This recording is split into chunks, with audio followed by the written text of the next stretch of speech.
warahmatullahi wabarakatuh. Kami dari kelompok 6 ingin mempresentasikan materi pencatatan ekuitas. Dengan saya, Putri Nur Aisyah nomor absen 31. Saya Naura Hila Yumna nomor absen 14. Saya Mulia Rahman nomor absen 4.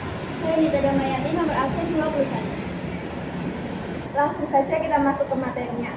Yang pertama adalah laporan perubahan ekuitas. Ekuitas adalah kekayaan fisik pemerintah yang merupakan selisih antara aset dan kewajiban pemerintah pada tanggal laporan. Saldo ekuitas berasal dari ekuitas awal ditambah atau dikurangi oleh surplus atau defisit LO dan perubahan lainnya, seperti koreksi nilai persediaan, selisih evaluasi aset tetap, dan lain-lain. Yang kedua, laporan perubahan ekuitas menyajikan sekurang-kurangnya pos-pos.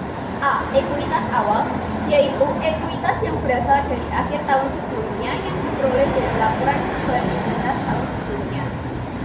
Yang B. Surplus atau defisit LO pada periode bersangkutan atau tahun berjalan. Yang C. Koreksi-koreksi yang langsung menambah atau mengurangi ekuitas yang antara lain berasal dari dampak kumulatif yang disebabkan oleh perubahan kebijakan akuntansi dan koreksi kesalahan besar. Yang D. Ekuitas akhir yang diperoleh dari hasil penjumlahan antara ekuitas awal ditambah surplus atau defisit LO periode berjalan dan koreksi kesalahan. Contoh ekuitas berdasarkan pos-pos atau akun-akunnya, yaitu yang pertama ada saham biasa, merupakan ekuitas bisnis yang mencerminkan modal atau investasi awal yang disetorkan. Dan yang kedua yaitu saham preferen. Berbeda dari saham biasa, pemilik saham preferen hanya memiliki sedikit kewajiban dan tidak memiliki hak untuk memilih. Yang ketiga, saham treasury. Saham jenis ini digunakan untuk membeli kembali saham-saham dari pemegang saham biasa. Yang keempat, pendapatan yang tersimpan. Pendapatan ini adalah pendapatan bisnis yang Anda sebagai pemilik bisnis peroleh dan tidak dibayarkan kepada pemegang saham. Dan yang kelima, tambahan modal yang dibayarkan, yaitu ekuitas bisnis jenis ini diperoleh dari tambahan investasi yang disetorkan oleh para pemegang saham di luar nilai saham pokok mereka.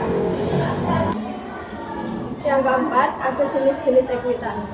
Pertama, ekuitas pemegang saham. Ekuitas pemegang saham adalah jumlah nilai aset yang diberikan kepada para pemegang saham suatu perusahaan setelah dikurangi dengan hutang-hutang atau kewajiban lainnya. Yang kedua, ekuitas pemilik. Ekuitas pemilik adalah besarnya kepemilikan seorang pemilik atas bisnis terkait.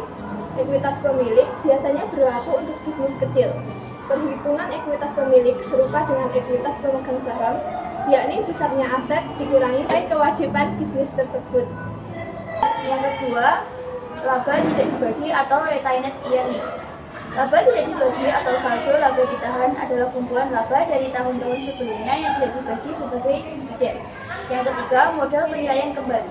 Modal penilaian kembali adalah selisih nilai buku lama dengan nilai buku baru. Yang kelima, ada elemen ekuitas. Yang pertama, modal disetor. Modal disetor adalah jumlah uang yang disetor oleh pemilik atau pemegang saham. Modal disetor dibagi ke dalam dua jenis, yaitu modal saham dan agio atau disagio saham.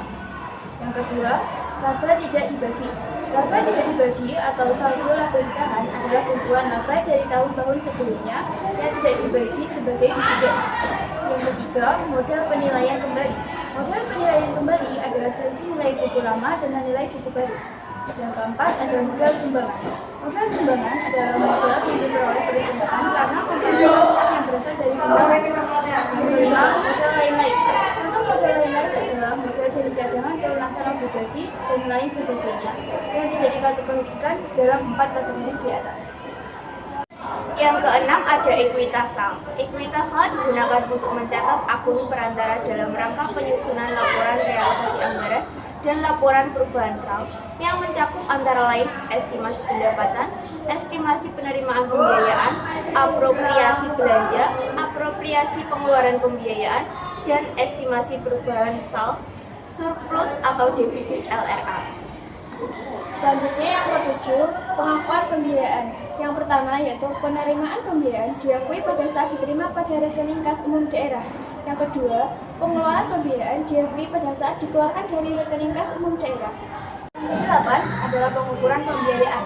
Yang pertama, pengukuran pembiayaan menggunakan mata uang rupiah berdasarkan nilai setara kas yang diterima atau yang akan diterima dan nilai setara kas yang dikeluarkan atau yang akan dikeluarkan. Yang kedua, pembiayaan yang diukur dengan mata uang asing dikonversikan ke mata uang rupiah berdasarkan nilai tukar kurs tengah Bank Indonesia pada tanggal transaksi pembiayaan.